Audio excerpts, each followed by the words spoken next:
Hello everyone. तो आज हम लोग पढ़ने वाले हैं from gathering to growing food history का ये थर्ड चैप्टर है। हालांकि ये जो चैप्टर है ना, अब ये सेकंड चैप्टर में आके मर्ज हो चुका है। तो अब हम लोग यहाँ पे सेकंड चैप्टर का पार्ट बी लिख लेते हैं। ठीक है, यहाँ पे हम थर्ड चैप्टर नहीं लिखेंगे क्योंकि आप लोग कंफ्यूज हो जाएंगे। तो ये अब क्या है, सेकंड चैप्टर में मर्ज है, तो इसको हम लोग सेकंड चैप्टर का पार्ट बी बोलेंगे। ठीक है, तो ये क्या है, from gathering to growing food, इसके बारे में हम लोग जानेंगे। हम लोग क्या पढ़े थे, फ्रॉम हंटिंग टू गैदरिंग पढ़ लिए थे। अब यहाँ पे भाई गैदरिंग कर लेते, खाना तो इकट्ठा करते थे, लेकिन अब खाना जो है उगाते कैसे थे, ग्रो कैसे करते थे, एग्रीकल्चर कैसे था, क्या होता था, इन सब चीजों के बारे में पढ़ेंगे। तो चलिए देखते हैं। तो अ चेंजिंग इन्वायरमेंट, एक इन्वायरमेंट चेंज हुआ। जैसे कि मैंने बताया था कि 12,000 ईयर्स तक क्या चला था, मेसोलिथिक चला था। इसके बाद से जो था वो इन्वायरमेंट में थोड़ी थोड़ी चेंजेस जो है वो आने स्टार्ट हो गई। जैसे कि देखिए, around 12,000 years ago a major change in climate took place. 12,000 साल पहले जो है क्लाइमेट में कुछ चेंज आया। ठीक है, क्लाइमेट में जो है कुछ चेंजेस आए। अब उन चेंजेस की वजह से क्या क्या चीजें हुई, अब देखते हैं आगे। This led to the development of grassland and in turn led to an increase in the number of deer, antelope, goat, sheep, cattle, animals. अब इसकी वजह से क्या हुआ कि जो ग्रासलैंड है, अब वही क्लाइमेट में चेंज होगा तो क्या बारिश होगी, फिर धूप होगा, फिर ठंडी का मौसम पड़ेगा। तो इसकी वजह से क्या होगा, जब मानसून वगैरह आएगा, जब बारिश होगी, जब प्रॉपर अमाउंट में पानी मिलेगा अर्थ को, तो इससे क्या होगा कि ग्रासलैंड उगना स्टार्ट हो जाएंगे, ग्रासलैंड हो जाएंगे, ग्रास उगने इस जगह जगह स्टार्ट हो जाएंगी। तो अब जब ग्रासेज उगेंगी तो उसमें जानवर रहने स्टार्ट हो जाएंगे। तो यहाँ पे यही बात कही गई है कि यहाँ पे ग्रासलैंड का डेवलपमेंट होता है और उसके साथ साथ जो है, जो डियर, एंटीलोप, गोट, शिप, कैटल, एनिमल, जो एनिमल्स हैं, वाइल्ड एनिमल्स हैं, चाहे जमीन पे रहने वाले रेप्टाइल्स हैं, इन लोगों में जो है बढ़ोतरी, इन लोगों में इंक्रीमेंट होना स्टार्ट हो जाता है। क्योंकि भैया ग्रासलैंड है तो वो भी होंगे, जहाँ ग्रासलैंड होगा वही जो होगा उनका घर होगा। ठीक है, तो इनके भी रहने में जो है इनकी इंक्रीमेंट स्टार्ट हो जाती है। ये भी जो है नंबर में बढ़ना स्टार्ट हो जाते हैं ग्रासलैंड के बढ़ने की वजह से। अब देखते हैं, now hunters started following the habits of animal and their breeding season. Now people started thinking about rearing of animals and fishing also became the important part.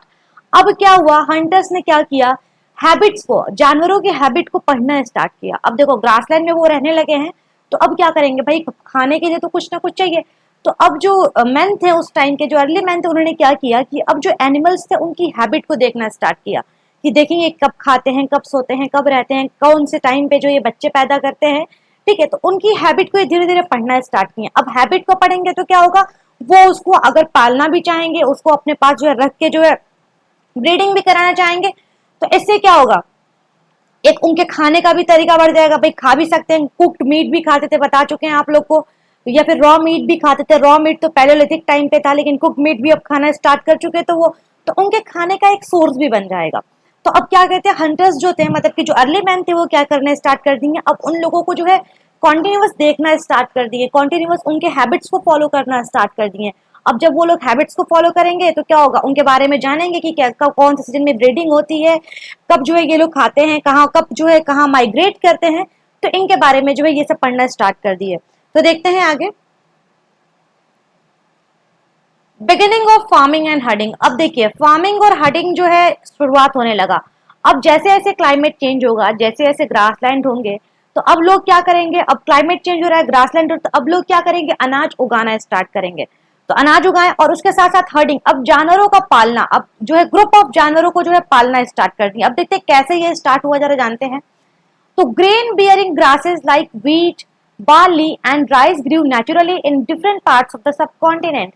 जो ग्रेन बियरिंग ग्रासेज है, मतलब कि ऐसे ग्रासेज जिसमें से जो अनाज निकलते हैं, जैसे कि गेहूं, बार्ली और राइस यानी कि चावल, ये चीजें जो थी वो नेचुरली ग्रो होना स्टार्ट हो गई। इंडिया के बहुत सारे सब कॉन्टिनेंट में क्या हो गई, सॉरी, इंडिया के बहुत सारे सब कॉन्टिनेंट में क्या हो गई, ये ग्रो होना स्टार्ट हो गई। और देखते हैं इसके बाद क्या होता है, जब ग्रो होना स्टार्ट हो जाएंगे तो वो लोग देखेंगे, इसको खाएंगे, अच्छा लगेगा। फिर वो लोग देखेंगे कि कैसे जो है ये फिर हो रहा है, कैसे ये उग रहा है। तो देखते हैं क्या होता है आगे। They collected these grains as a food. उन्होंने क्या किया, इन ग्रेन्स को जो है फूड कह सकते हैं कि फूड के लिए उन्होंने इस ग्रेन्स को कलेक्ट किया। उसके बाद where they grew and where they ripened, अब उनके बारे में जानना स्टार्ट कर दिए कि कहाँ पे जो है वो चीजें जो है उग रही हैं और कहाँ पे वो चीजें पक रही हैं, फिर उनको कौन सा टाइम पे काटना है, कब ये खाने लायक है या नहीं है। क्योंकि हम बता चुके हैं कि मेसोलिथिक टाइम से ही अब लोग ऐसे जानकार हो चुके थे कि उनको पता था कि एडिबल और नॉन एडिबल क्या होता है। एडिबल आप लोग को बता चुके, एडिबल वो चीजें होती हैं जो खाने लायक होती हैं, और नॉन एडिबल वो चीजें होती हैं जो खाने लायक नहीं होती हैं। तो मेसोलिथिक एज से ही वो लोग जानना स्टार्ट कर दिए थे कि कौन सा टाइम पे जो है ये कह सकते हैं कौन सी चीजें जो है वो खाने लायक होती हैं और खाने लायक नहीं होती हैं। तो यहाँ से आपकी एग्रीकल्चर की शुरुआत होती है। लोग जो है फूड ग्रेन्स को कलेक्ट करना स्टार्ट करते हैं, फिर उसके बारे में जानना स्टार्ट करते हैं कि कैसे ये उग रहा है, कैसे जो है लोग इसको कैसे जो है कहाँ पे उग रहा है, ये कब पक रहा है, कब इसकी कटाई करनी है, ये सब लोग जो है स्टार्ट कर दिए। अब आगे देखते हैं हर्डिंग। अब हर्डिंग कैसे हुआ देखते हैं जरा सा। हर्डिंग का मतलब आप लोगों को बता चुके हैं, जब ग्रुप ऑफ एनिमल्स को जब पालना स्टार्ट करते हैं तो उसको हम लोग क्या बोलते हैं, हर्डिंग बोलते हैं। तो देखिए animals like sheep, goat, cattle and most of them ate grass, so people herd these animals from the attack of wild animals as well as for protecting their plants। देखिए एनिमल जैसे कि ship, गोट हुआ, ship की spelling थोड़ी यहाँ पे गड़बड़ हो गई है, सॉरी टाइपिंग में शायद मिस्टेक हो गया हो, ऑटो करेक्ट इसने ले लिया होगा। तो देखिए एनिमल जैसे कि शिप, गोट, कैटल जो है, गोट कैटल जो है वो क्या है कि ये लोग जो है ग्रासेस खाते थे। अब ग्रासलैंड हो रहा है तो ग्रासेस खाएंगे। अब भैया वो लोग ने अनाज उगाए हुए हैं, तो अब वो लोग अगर जाके वहां पे ग्रासेस खा लेंगे तो उनके फसल को ये लोग बर्बाद कर रहे हैं। तो अब इन लोगों ने क्या किया, बोला कि देखो सबसे अच्छा मीडियम यही है, सबसे अच्छा तरीका यही है कि हम लोग क्या करें, इन एनिमल्स को पालना स्टार्ट करें। अगर हम इन एनिमल्स को पालते हैं तो इससे क्या होगा, हमारा एक सोर्स ऑफ वो कह सकते हैं सोर्स ऑफ फूड भी बढ़ेगा, ठीक है, कि हम उसको खा भी सकते हैं। और दूसरी चीज हमारे जो ग्रेन्स है वो भी प्रोटेक्टेड रहेंगे, उनको भी कोई नुकसान नहीं पहुंचा पाएगा। तो देखो people also attract and tame animals. देखिए यहाँ पे टेम की भी स्पेलिंग गलत हो जा रही है, सॉरी यहाँ पे तो कुछ टाइपिंग में मिस्टेक है, नेक्स्ट टाइम से मैं ध्यान रखूंगी। People also attract and tame animals by leaving food for them near their shelters. अब लोगों ने क्या किया, जानवरों को जो है अट्रैक्ट करना स्टार्ट कर दिया। अब अट्रैक्ट कैसे करते थे, उनके शेल्टर जहां वो लोग रहते थे वहां पे कुछ फूड रखना स्टार्ट कर दिया। तो उससे क्या हुआ, जानवर जो थे बहुत करीब आने लगे लोगों के, ठीक है। तो इससे वो क्या कर आसानी से जो है एनिमल्स का डोमेस्टिकेशन कर सकते थे। अब पहला एनिमल किसको जो है इन लोगों ने टेम किया था, सबसे पहला एनिमल किसको पाला था, तो वो था डॉग। याद रखिए सबसे पहला एनिमल जो पालतू बना था वो कौन सा था, वो था डॉग। अब चलेंगे अपने नेक्स्ट टॉपिक की तरफ जो है डोमेस्टिकेशन। डोमेस्टिकेशन का मतलब क्या होता है, डोमेस्टिकेशन का मतलब क्या होता है, जरा बताइएगा आप लोग कमेंट सेक्शन में कि डोमेस्टिकेशन का मतलब क्या होता है।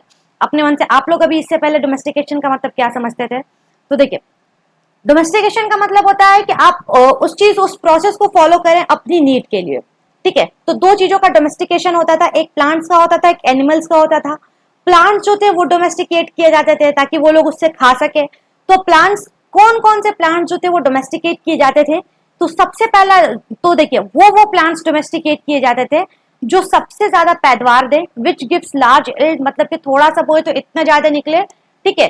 तो ये प्लांट्स डोमेस्टिकेट किए जाते थे। दूसरे थे स्ट्रॉन्ग स्टॉक, जिसके स्टेम जो थे वो मजबूत थे, वो वाले प्लांट्स जो थे वो डोमेस्टिकेट किए जाते थे।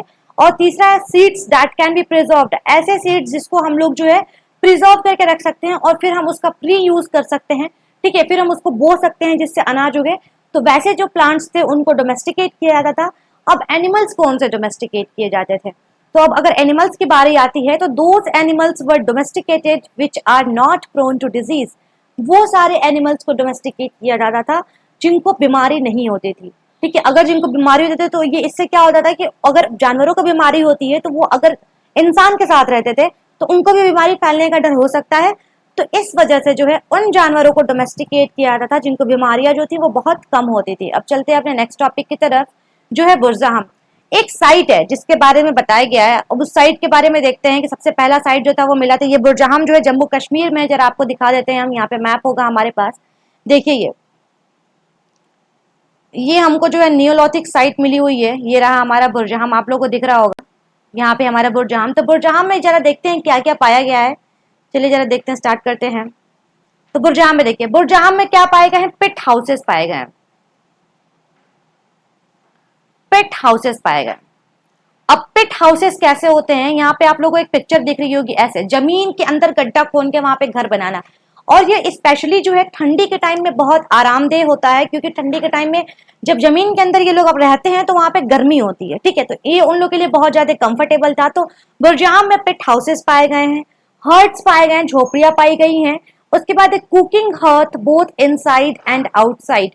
देखो कुकिंग हर्थ मतलब जैसे नहीं होता है कि लकड़ी वकड़ी जलती रहती है एक कंपार्टमेंट में, ठीक है। तो वो जो है घर के बाहर भी पाया गया है, घर के अंदर भी पाया गया है। इससे क्या था कि लोग ऐसे सब हम समझ सकते हैं कि उस टाइम अगर वेदर खराब होता था तो लोग घर के अंदर बनाते थे, वेदर ठीक होता था तो लोग घर के बाहर बनाते। जैसे यहाँ पे देखिए फोटो लगी हुई है, हालांकि इतना मॉडर्न नहीं है, वैसे मैंने एक पिक्चर उठा ली आप लोग को समझाने के लिए, इतना मॉडर्न नहीं था, लेकिन ऐसा ही कुछ उस टाइम बनाया गया था जो पाया गया है वहां पे। उसके बाद से स्टोन टूल्स पाए गए।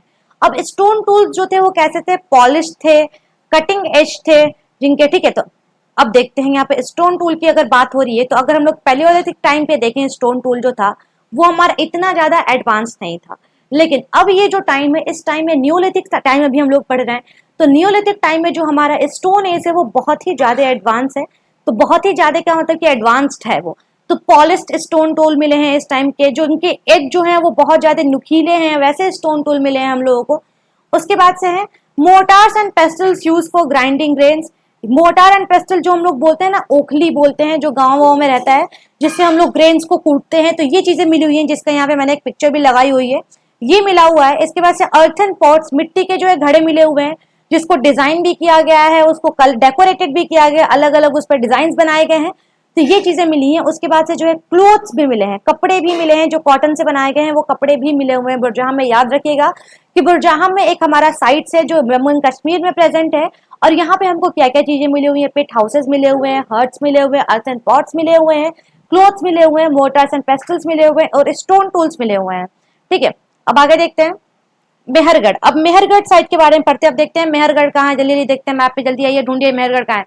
अब ये प्रेजेंटली कहाँ पे, बलूचिस्तान में है मेहरगढ़। ठीक है, यहाँ पे जो यहाँ से क्या क्या चीजें मिली हुई है जरा देखते हैं आगे। मेहरगढ़ पे फर्टाइल प्लेन मिला हुआ है, मतलब कि जो जमीन है ना वहाँ की वो बहुत ही ज्यादा फर्टाइल है, वहाँ पे 2-3 लेयर में फर्टाइल प्लेन मिले हुए हैं। ठीक है, अब आगे देखते हैं bones of sheep, goat, deer and pig. जो शिप, भेड़, गोट और डियर और पिग, इन सब के जो है हड्डियां मिली हुई हैं। ठीक है, जब एक्सकेवेशन हुआ था, जब खुदाई हुई थी, तो वहां पे इन सब चीजों की क्या मिली हुई है, हड्डियां मिली हुई हैं। उसके बाद से बार्ली और वीट जो है वहां के उस पर कुछ रिमेन्स मिले हुए हैं, जिससे हम लोग जान सकते हैं कि वहां पे बार्ली और वीट को भी उगाया जाता था। इसके बाद से जो वहां का गांव था वो डेवलप था। ठीक है, जो मेहरगढ़ का जो गांव था वो डेवलप था, और माना जाता है कि सबसे एंशियंट, सबसे पुराना गांव था ये। मेहरगढ़ का जो गांव था वो सबसे ज्यादा पुराना गांव था। अब देखते हैं कि इनके घर कैसे थे। तो स्क्वायर और रेक्टेंगुलर हाउसेस हैविंग 4 और मोर कंपार्टमेंट, ऐसा टाइप का घर था जो स्क्वायर टाइप में था या फिर रेक्टेंगुलर टाइप में था, और उसके 4 से ज्यादा जो है कंपार्टमेंट, जैसे 4 टाइप में जो है उसको डिवाइड कर दिया गया था। ठीक है, अब देखते हैं when people die they were buried with goats because they believe in the life after death. अब मेहरगढ़ लोगों का एक ये बिलीव था कि ना मरने के बाद भी जीवन होता है।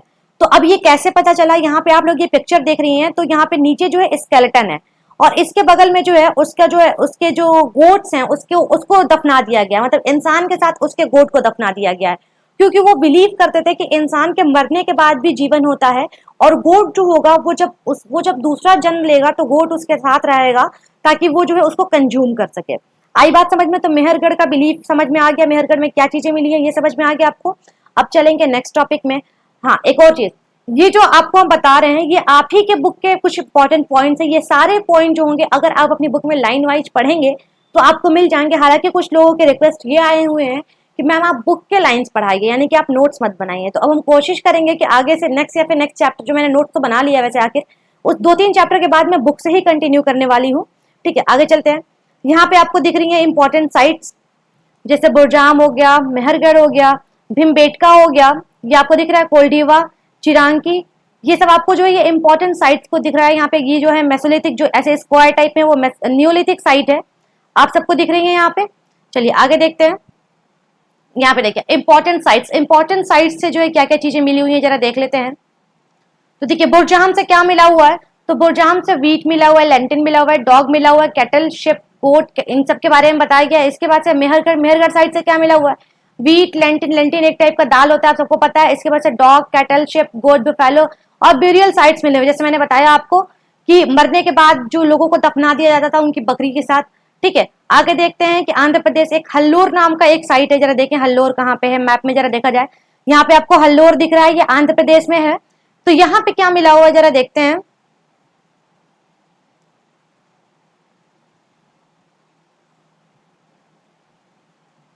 सॉरी, देखिए यहाँ पे हल्लोर में क्या मिला हुआ है, तो हल्लोर में मिला हुआ है मिलेट, बाजरा बोलते हैं आई थिंक, शेप, उसके बाद से गोट और पिग, ये चीजें जो है वो मिली हुई हैं हल्लोर में, जो आंध्र प्रदेश में है। उसके बाद से पल्ली, पल्ली भी जो है आंध्र प्रदेश में, और यहाँ पे क्या मिला हुआ है जरा देखते हैं पहले, इसमें पल्ली देख ले कहाँ पे, पल्ली यहाँ पे दिख रहा है आपको, ये रहा आंध्र प्रदेश में ही पल्ली है, और देखते हैं यहाँ पे क्या मिला हुआ है। तो यहाँ पे मिला हुआ है ब्लैक ग्राम यानी कि काले चने मिले हुए हैं, मिलेट मिला हुआ है, कैटल शिप पिग मिले हुए हैं यहाँ पे। इसके बाद देखते हैं कोल्डावा, कोल्डावा कहाँ पे, उत्तर प्रदेश में, जरा देखिए कोल्डावा आपको दिख रहा है यहाँ पे, ये रहा उत्तर प्रदेश में। और यहाँ पे क्या मिला हुआ है, तो यहाँ पे मिला हुआ है राइस फ्रेगमेंटी एनिमल्स बोन, चावल मिले हुए हैं और एनिमल्स के जो बोन है वो मिले हुए हैं। इसके बाद से है महागरा, महागरा कहाँ पे जरा देखें, महागरा जो है हमारा है उत्तर प्रदेश में, यहाँ पे हल्का सा दिख नहीं रहा होगा आपको, ये रहा महागरा। और महागरा में क्या मिला हुआ है, तो महागरा में राइस और कैटल मिले हुए हैं, ठीक है। उसके बाद आता है चिरान, चिरान कहाँ पे है, बिहार में है, और बिहार में क्या मिला हुआ है जरा देखते हैं, यहाँ पे आपको दिख रहा है चिरान, और चिरान में क्या मिला हुआ है, तो यहाँ पे मिला हुआ है व्हीट और ग्रीन ग्राम। यहाँ पे हमको ब्लैक ग्राम मिला हुआ था पल्ली में, लेकिन हमको बिहार में क्या मिला हुआ है, तो व्हीट मिला हुआ है, ग्रीन ग्राम मिला हुआ है और बार्ली मिली हुई है। तो ये आपके सबसे इंपॉर्टेंट साइट्स है जिनको आपको हमेशा जो है लर्न किए रहना है, ठीक है। जो लोग स्कूल के लिए पढ़ रहे हैं उनके लिए तो ठीक है, लेकिन जो लोग अलग कॉम्पिटेटिव एग्जाम के लिए पढ़ रहे हैं उनको जो है ये चीजें लर्न करनी बहुत ज्यादा इंपॉर्टेंट है, तो ध्यान दीजिएगा इसको। ये रहा हमारा कंप्लीट चैप्टर। अब हम लोग मिलेंगे अपने थर्ड चैप्टर में, तब तक के लिए थैंक यू सो मच।